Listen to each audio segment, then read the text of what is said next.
ঢাকা বিশ্ববিদ্যালয়। গেটের ভিতর দিয়ে সবাই নামি দামি পোশাক পরে ঢুকছে, শুধু একজন বাদে। কারণ সে পড়েছে ফুটপাত থেকে কিনা একটা টি শার্ট আর একটা প্যান্ট, মাথায় চিপচিপ করে তেল দেওয়া। আজকে কলেজে তার প্রথম দিন। কলেজে ঢুকতেই সবাই তাকে এমনভাবে দেখছে যে মনে হচ্ছে কোন অন্য গ্রহের প্রাণী। লাগবেই না বা কেন বলুন তো? সে তো সবার থেকে দামি পোশাক পরেনি। তাকে দেখতে একেবারেই খ্যাত মার্কা লাগছে। সে এদিকে সেদিকে না তাকিয়ে সোজা ক্লাসে চলে গেল।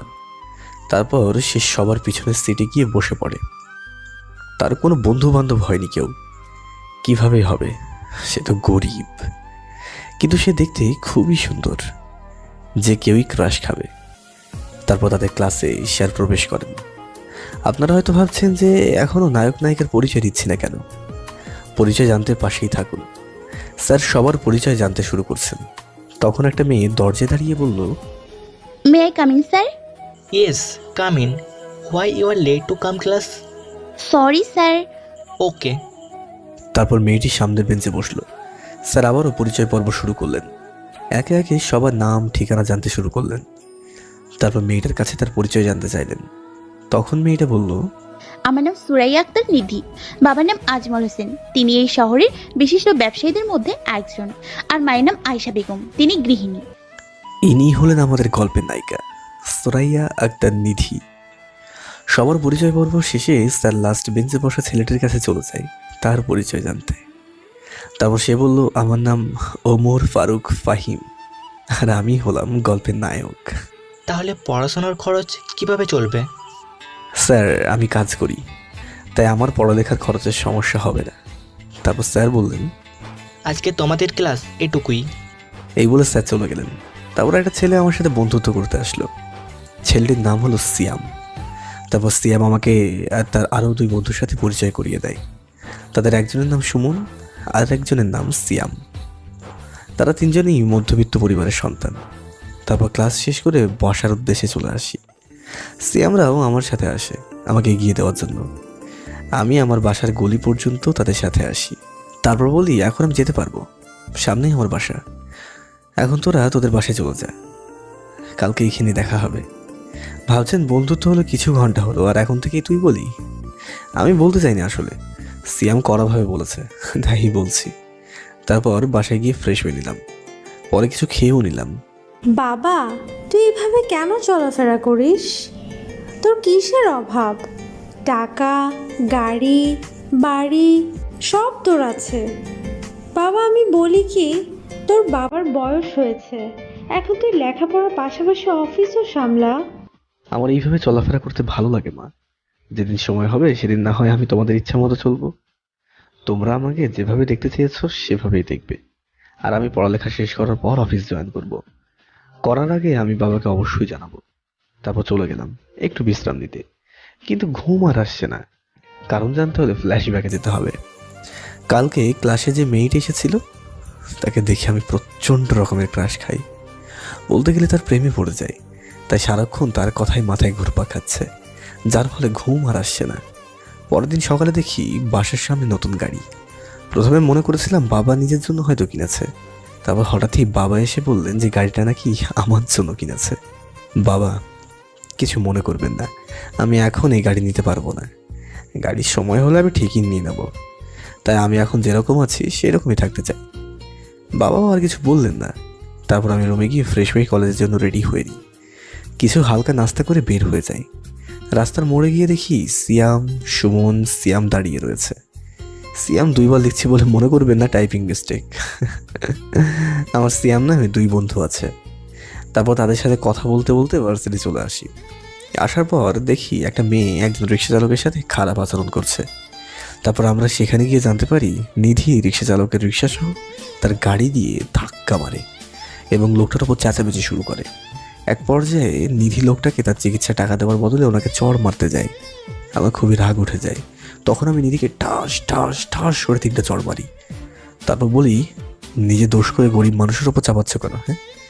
নিধি সেখান থেকে রাগে ফুসতে ফুসতে চলে যায়। আমরাও আমাদের মতো ভার্সিটি চলে যাই। গিয়ে দেখি পুলিশ দাঁড়িয়ে রয়েছে। আমি ঢোকার সাথে সাথে আমাকে অ্যারেস্ট করে। তখন নিধি এসে বলল, ছোট লোকের বাচ্চা, তোর সাহস কি করে হয় আমার গায়ে হাত তোলার? যা, এখন জেলের হাওয়া খা। আমি কিছুই বললাম না, শুধু মুচকি হাসি দিয়ে সেখান থেকে পুলিশের সাথে চলে যাই। আর যাওয়ার সময় সিয়ামকে একটা নাম্বার দিলাম, আর আমার মোবাইল দিয়ে বললাম যে কল করে শুধু এতটুকু বলতে যে আমাকে পুলিশ ধরে নিয়ে গেছে। এটা বলার সাথে সাথে যেন কলটা কেটে দিই। তারাও সেই রকমই করলো। থানায় নেওয়ার পর আমাকে লকআপে নিয়ে যাওয়া হলো। কিছুক্ষণ পরে কিছু গাড়ির আওয়াজ শোনা গেল। তারপর আমাকে লকআপ থেকে বের করা হলো। বের হয়ে দেখি বাবা আর দুলাভাই দাঁড়িয়ে রয়েছে। তখন দুলাভাই বলল, বাবা যখন এসেছেন তখন পুলিশ অফিসার ছিলেন না, লাঞ্চ করতে গেছিলেন। তারপর তিনি লাঞ্চ করে এসে দেখে আমি লকআপের বাইরে। তখন তিনি হাবিলদারকে বললেন। এই ছেলেটা লকআপের বাইরে কেন? বলার সাথে সাথে তিনি পাশে তাকিয়ে দেখেন বাবা বসে আছেন। তিনি বাবাকে দেখে বললেন, স্যার, আপনি এখানে? আজকে আমার থানা ধন্য হলো আপনার পায়ের ধুলোয়। আপনি কেন আসতে গেলেন? আমাকে ডাকতেন, আমি আপনার কাছে চলে যেতাম দেখা করার জন্য। আসতে চাইনি, কিন্তু আসতে হলো। আপনি কাকে এনেছেন ধরে? তখন অফিসার আবার আমার দিকে তাকিয়ে হাবিলদারকে বললেন, এই ছেলেকে এক্ষুনি লকআপে নিয়ে যাও। আপনি জানেন আপনি কাকে লকআপে ঢুকানোর কথা বলতেছেন? ও আজকে একটা মেয়েকে অপমান করেছে। মেয়েটির বাবা আজমল সাহেব এই ছেলের নামে অভিযোগ করেছেন, তাই একে তুলে আনা হয়েছে। কারো সম্পর্কে না জেনে আপনি তাকে এভাবে অ্যারেস্ট করেছেন? আর আপনি জানেন এই ছেলেটাকে?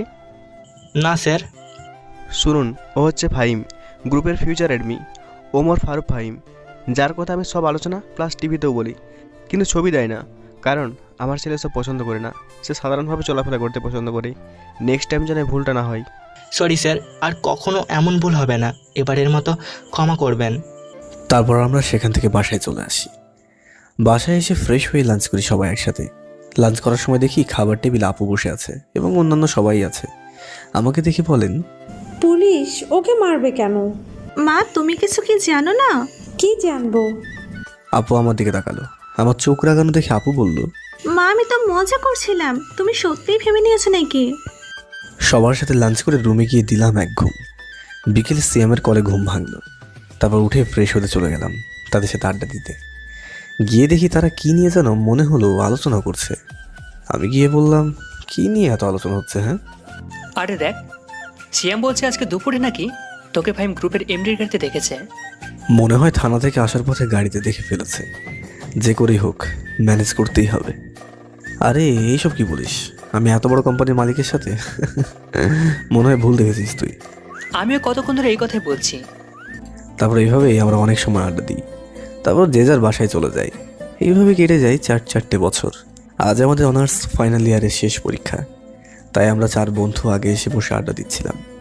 তখন সবার পরীক্ষার পরে কে কী করবে সেটা জানতে লাগলাম। সবার ইচ্ছা ফাহিম গ্রুপে চাকরি করার। সবার শেষে আমার পালা এলো। আমি বললাম তেমন কিছুই করব না, বাবা মা যা বলবেন তাই করব। তারপর বললাম, দোস্ত বলছি কিভাবে নিধিকে প্রপোজ করা যায়? সত্যি কথা বলতে আসলে এই কয় বছরে নিধিকে অনেক ভালোবেসে ফেলেছি। গোলাপ নিয়ে হাঁটু গেড়ে বসে প্রপোজ করবি, আর কিছু করতে হবে না। এইভাবে আড্ডা দিতে দিতে এক্সামের সময় হয়ে গেল। তারপর পরীক্ষা দিতে চলে গেলাম। পরীক্ষা শেষ হওয়ার পর হাতে গোলাপ নিয়ে দাঁড়িয়ে আছি হিয়ার জন্য। কিছুক্ষণ পর নিধি তার বান্ধবীদের সাথে বাইরে বের হয়। তারপর আমি তাদের সামনে গিয়ে বললাম, নিধি, আমি তোমাকে কিছু কথা বলতে চাই। আচ্ছা বলো, কি বলবে? আমি তার সামনে হাঁটু গেড়ে গোলাপ হাতে নিয়ে বললাম, যেদিন থেকে তোমাকে প্রথম দেখেছি সেই দিনই তোমার ওপর ফিদা হয়ে যায়।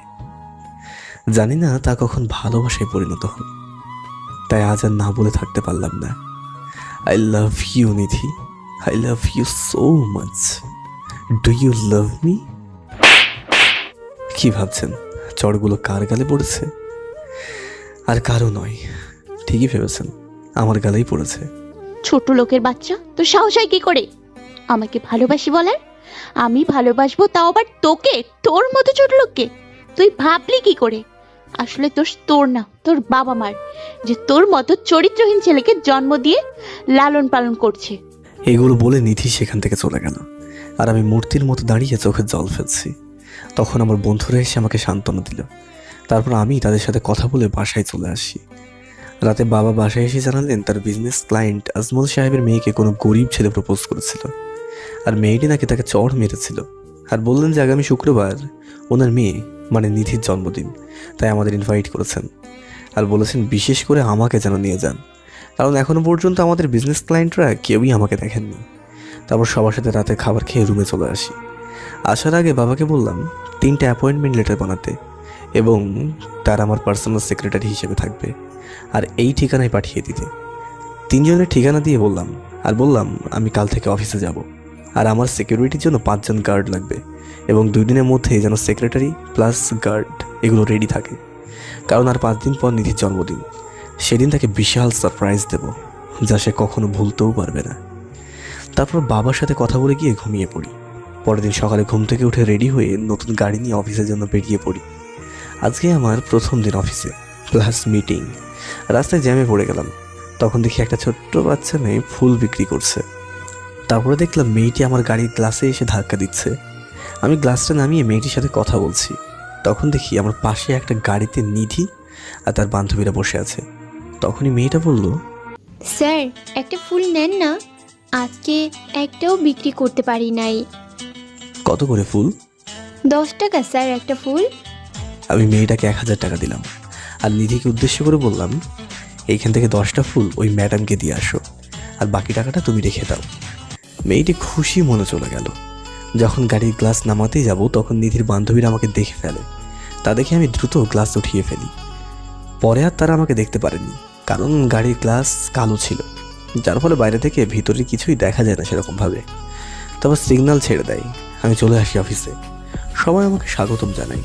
তারপর ম্যানেজার আমাকে কেবিনে নিয়ে যান এবং পরে মিটিং রুমে নিয়ে গেল। আমি মিটিংয়ে মনোযোগ দিলাম। অপরদিকে নিধির বান্ধবীরা নিধিকে বলছে, দোস্ত আমাদের পাশের গাড়িটা দেখছিস? হ্যাঁ দেখেছি, কি হয়েছে গাড়িতে? দোস্ত আমার মনে হলো ওই গাড়িতে ফাহিম ছিল। তুই কি পাগল হয়ে গেছিস? ওই ছোট লোকের কাছে এত দামি গাড়ি কোথা থেকে আসবে? এদিকে আমি মিটিং শেষ করে কেবিনে গিয়ে বসলাম। তখন ম্যানেজার সাহেব বললেন, আজমল সাহেবের সাথে আজ আমাদের একটা মিটিং আছে, সেখানে তার মেয়েও থাকবে। তখন আমি ম্যানেজার সাহেবকে বললাম, আপনি কল করে বাবাকে এই মিটিংটা করতে বলেন, আজকে আমার একটা কাজ আছে, আমি চলে যাচ্ছি। তারপর আমি বাসায় চলে আসি। এসে ফ্রেশ হয়ে লাঞ্চ করি। তারপর দিই এক ঘুম। বিকেলে সিয়ামকে কল দিয়ে বলি এক্ষুনি দেখা করতে, কথা আছে। আমি উঠে ফ্রেশ হয়ে আড্ডাখানায় চলে যাই। গিয়ে দেখি সবাই খুব খুশি, যদিও আমি জানি। তারপরে জিজ্ঞাসা করলাম, কি ব্যাপার, তোরা 3 বান্দর এইভাবে খুশিতে লাফাইতেছিস কেন? দোস্ত, আমার স্বপ্নটা সত্যি হয়েছে। ফাহিম গ্রুপের নতুন এমডি সেক্রেটারি পদে আমাদের নিয়োগ করেছে, সাথে 10,000 টাকা স্যালারি অগ্রিম দিয়েছে। কাল থেকে জয়েন করতে হবে। তাহলে তো আজকে আমার ট্রিট চাই। চল, আজকে তোকে ট্রিট দেব। যেদিন তুই চাকরি পাবি সেদিন আমাদেরও ট্রিট দিতে হবে। আচ্ছা বেশ, চল। কালকে আমাকে দেখলে যে কি করবি তা ভেবেই হাসি পাচ্ছে। তারপর রেস্টুরেন্টে গেলাম। ঢুকেই পড়লাম এক বিপদে। দেখি সামনের টেবিলে দুলাভাই, আপু আর আমার কিউট ভাগ্নেটা বসে আছে। দুলাভাইকে এরা 3জনেই ফাহিম গ্রুপের মালিকের মেয়ের জামাই হিসেবে চেনে। অনেক ফাংশনে বাবার সাথে দেখেছি টিভিতে। আমি ভাবছি কি করে এখান থেকে কেটে পড়ব। তখন দেখি আপু আমাকে ডাকছে, আর যখন ডাক দেবে তখন আমি ইশারায় না করি। আপু বুঝে যায় ব্যাপারটা। তারপর দুলাভাইকেও বুঝিয়ে বলে। তারপর আমি ওদের থেকে ট্রিট নিয়ে মানে পেট ভরে খাওয়া দাওয়া করে বাসায় চলে আসি। এসে দেখি আপু টিভি দেখছে। তখন আপুকে বললাম, এই তুই এই সময় এই বাড়িতে কেন? তার আগে তুই বল, রেস্টুরেন্টে আমাদের দেখে নাচেনার ভান করলে কেন? তারপর আপুকে সব বললাম। আপু তো শুনেই হাসতে লাগলো। তখন আপুকে বললাম, এসে যেহেতু পড়েছিস কয়েকদিন থেকেই যায়, আর নেক্সট ফ্রাইডে আমাদের একটা ইনভাইট আছে, তোকেও আমাদের সাথে যেতে হবে, না হলে তো ছোট ভাইয়ের হবু বউকে কিভাবে দেখবি? কি, তুই বিয়ে করবি? নিশ্চয়ই মেয়েটা কালো। এভাবে কিছুক্ষণ আপুর সাথে ঝগড়া করে রুমে এসে ফ্রেশ হয়ে ভাগ্নির সাথে কিছুক্ষণ দুষ্টুমি করলাম। তারপর রাতের খাবার খেয়ে ঘুমিয়ে পড়লাম। সকালে উঠে ফ্রেশ হয়ে অফিসে চলে গেলাম। আজকে ভাগ্নি বায়না ধরলো তাকে অফিসে নিয়ে যেতে হবে, তাই তাকেও নিয়ে এলাম।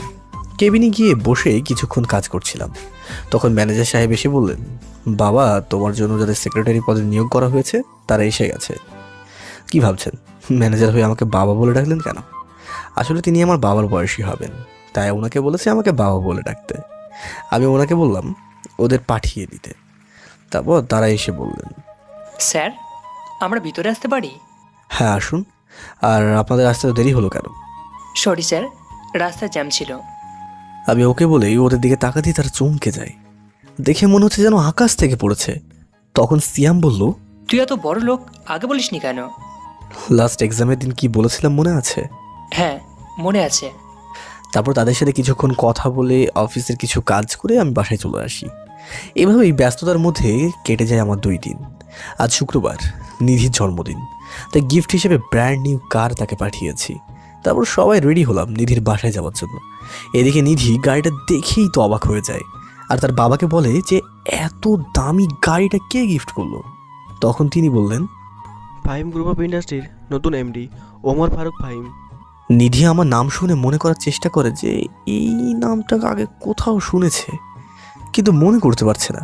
তারপর তার বান্ধবীরা এসে তাকে বলল যে আজকে তার জন্মদিনে ফাহিম গ্রুপ অফ ইন্ডাস্ট্রিজের নতুন এমডি ওমর ফারুক ফাহিম আসবে, আর তিনি নাকি আমাদের ভার্সিটি থেকে আমাদের সাথেই পড়ালেখা করেছেন। তারপর নিধি চিন্তায় পড়ে গেল, কারণ ভার্সিটিতে তো এত বড় লোকের ছেলে কেউ ছিল না। তাহলে তো আমাদের সাথে এবং একই ভার্সিটি থেকে কিভাবে পাশ করলো, তাও আমরা তাকে দেখিনি। ওহো, আপনাদের তো আরেকটা কথাই বলা হয়নি, আমার ক্রাশের সাথেই আমার বাবা আমার বিয়ে ঠিক করেছেন, মানে নিধির সাথে। কিন্তু নিধি সেটা জানে না, আর তার বাবাও আমাকে দেখেননি কোনোদিন। তাহলে কিভাবে নিধির সাথে আমার বিয়ে ঠিক হলো বুঝতে পারছেন না তো? বুঝতে হলে সাথেই থাকুন। নিধি আমাকে তার বার্থডে পার্টিতে ইনভাইট করেনি, আর সবাইকে করেছে। আমিও দাওয়াত ছাড়া যাচ্ছি না, কারণ তার বাবা আমাদের সবাইকে দাওয়াত দিয়েছে। তারপর বিকেলে বাবা আর সবাই চলে গেল, আমি সন্ধ্যায় যাব। আমার বাকি কিছু কাজ আছে, সেগুলো শেষ করে তারপর আমি বাসা থেকে বের হয়ে বন্ধুদের কল দিলাম। 15 মিনিটের ভিতরে সবাই বার্থডের সামনে হাজির হলো। তারপর সবাইকে সব কাজ বুঝিয়ে দিলাম, আর বললাম বাড়ির সবাইকে যেন বলে যা হচ্ছে দেখে যেতে, যেন কোনো কথা না বলে। আমার বাড়ির সবাইকে বুঝিয়ে বললাম। তারপর বাসায় এসে ফ্রেশ হয়ে রেডি হয়ে নিলাম নিধির বাসায় যাওয়ার জন্য। আমার পরনে নর্মাল একটা পাঞ্জাবি আর পায়জামা, আর কম দামি এক জোড়া জুতো। তারপর নিধির বাসার উদ্দেশ্যে বের হই। গাড়ি নিইনি,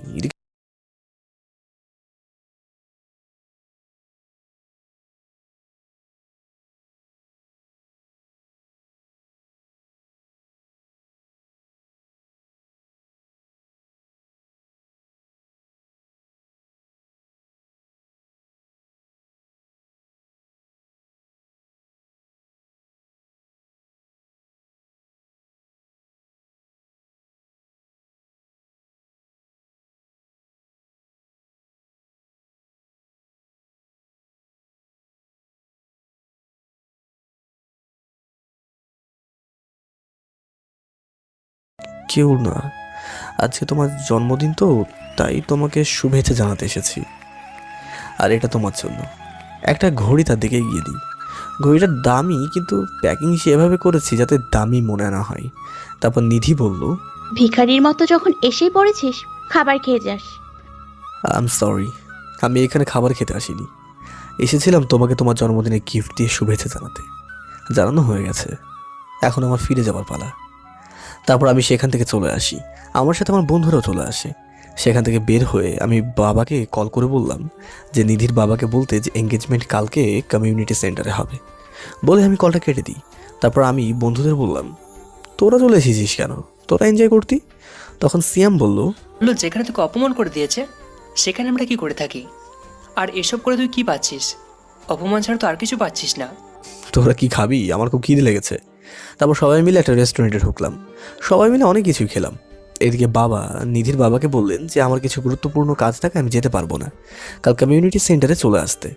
তারপর বাবা, মা, আপু, দোলাভাই সেখান থেকে চলে আসে। তারপর নিধির বাবা সবাইকে বললেন, ladies and gentleman, attention please. দুঃখের সাথে আপনারা জানাচ্ছি যে ফাহিম গ্রুপের এমডি একটা জরুরি কাজের জন্য আসতে পারেনি। সবাইকে তিনি কাল কমিউনিটি সেন্টারে ইনভাইট করেছেন, আর আপনারা যে সারপ্রাইজের কথা বলেছিলাম তাও কালকে দেখতে পাবেন। এখনই কেক কাটা হবে, সো সবাইকে সেখানে উপস্থিত হওয়ার জন্য আহ্বান জানাচ্ছি। তারপর সবাই কেক কাটার ওইখানে জড়ো হলো। পরে কাটার পর সবাই খাওয়া দাওয়া করে চলে যায়, আর এদিকে আমরা খাওয়া দাওয়া করে আড্ডা দিতে দিতে 1টা বেজে যায়। তারপর ওদের কালকে আসার কথা বলে যে যার মতো চলে যায়। বাসায় এসে রুমে গিয়ে ফ্রেশ হয়ে খাটে বসে মোবাইল টিপছিলাম, তখন মা আমার রুমে আসলো। কিছু কি বলবা? তুই আজকে এইসব কেন করেছিস? এইসবের মানে কি? আজকে আমি নিধিকে পরীক্ষা করার জন্য এই অভিনয় করেছি, আর সেই পরীক্ষায় উত্তীর্ণ হতে পারিনি মা। এর ফলাফল সে কালকে পাবে। তার ফলাফল কি? সেটা না হয় কালকেই দেখবা। তারপর মা চলে গেল, আর আমিও ঘুমিয়ে গেলাম।